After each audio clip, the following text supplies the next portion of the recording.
Hello everyone, welcome to another video of JNM classes. Last video में हम cover कर चुके हैं रेगुलेटिंग एक्ट ऑफ 1773। इस वीडियो में हम कवर करेंगे Pitt's India act of 1784। So before starting Pitt's India act, हम उससे पहले थोड़ा सा नॉलेज इस इंटरेस्टिंग व्यक्ति विलियम पिट्स के बारे में ले लेते हैं। यू कैन सी 1780 में मेयरली 21 ईयर्स की एज में ये मेंबर ऑफ पार्लियामेंट बन गए थे ब्रिटेन के। And not only this, only 3 years के अंदर 1783 में ये यंगेस्ट पीएम भी बन गए ब्रिटेन के।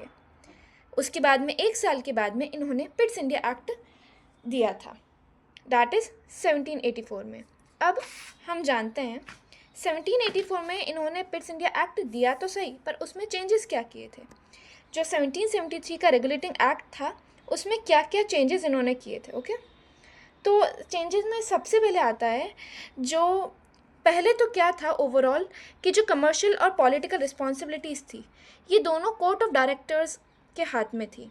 जितने भी पॉलिटिकल कमर्शियल अफेयर्स थे वो सिर्फ और सिर्फ कोर्ट ऑफ डायरेक्टर्स हैंडल करते थे, दैट इज़ 1773 के रेगुलेटिंग एक्ट में। बट अब क्या चेंज हो गया था ऑनेस्टली, कि जो भी कमर्शियल और पॉलिटिकल रिस्पॉन्सिबिलिटीज़ थी, अफेयर्स थे, उनको पार्ट्स में डिवाइड कर दिया था। दैट इज़ जो अब जितने भी कमर्शियल अफेयर्स होंगे, मतलब जो भी कंपनी ट्रेड से रिलेटेड अफेयर्स होंगे, वो हैंडल करेंगे court of directors. But this time जो भी पॉलिटिकल रिस्पॉन्सिबिलिटीज़ थी उस पर ओवरटेक कर लिया था ब्रिटेन की गवर्नमेंट ने। अब कैसे? उन्होंने ओवरटेक करने के लिए एक नया कंट्रोलर्स का बोर्ड बनाया, that is board of controllers. ये 6 मेंबर्स का बोर्ड ऑफ कंट्रोलर्स था जो कि ब्रिटेन से ही अपना पूरा काम करता था। सो अब ज़्यादा डिटेल में हम इस पेज के वाया देखते हैं। तो firstly board of controllers, BOC short form में हम कहेंगे इसे। ये कहाँ से सेटअप हुआ था? ब्रिटेन में। 6 मेंबर्ड काउंसिल था।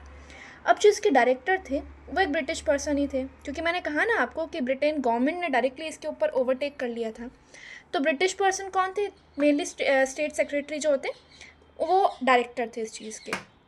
अब जितनी भी पॉलिटिकल रिस्पॉन्सिबिलिटीज़ थी, मिलिट्री थी, सिविल रिस्पॉन्सिबिलिटीज़ थी, वो सारी रिस्पॉन्सिबिलिटीज़ थी अब बोर्ड ऑफ कंट्रोलर्स के हाथ में। जैसा हमने पहले देखा था कि कोर्ट ऑफ डायरेक्टर्स उनके हाथ में स्टिल अभी भी था, trade and commerce related issues जो भी थे। ये 24 मेंबर्ड ही है एज इट इज़, इसमें कोई चेंज नहीं है। Okay, so now I can say this also gave a seed of double governance system. कैसे? अभी मैंने आपको बताया था जो भी पॉलिटिकल रिस्पॉन्सिबिलिटीज़ थी वो बोर्ड ऑफ कंट्रोलर्स के हाथ में हो गई थी, और trade and commerce related issues जो भी थे वो कोर्ट ऑफ डायरेक्टर्स संभालेंगे। पर पहले ऐसा नहीं था। ओके, मूविंग फर्दर, जो गवर्नर जनरल थे उनकी काउंसिल में लास्ट टाइम हमने देखा था कि 4 मेंबर्स थे। ठीक है, अब उसको रिड्यूस करके 3 कर दिया था। इनमें भी, इन 3 में से भी एक जो मेंबर था वो एसेंशियली जो कमांडर इन चीफ था वो होना चाहिए था। ओके, उसके बाद में प्रोविंसेस को गवर्नर जनरल के इंस्ट्रक्शंस फॉलो करने ज़रूरी थे।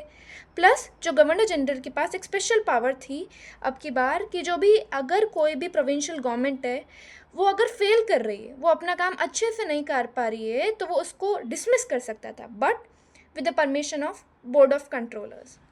ठीक है, इसमें एक और एसेंशियल चेंज था। फर्स्ट टाइम जो भी कंपनी की टेरिटरीज थी इंडिया में उनको ब्रिटिश पोजेशन या फिर ब्रिटिश इंडिया के नाम से जाना जाने लगा। So this was Pitt's India act.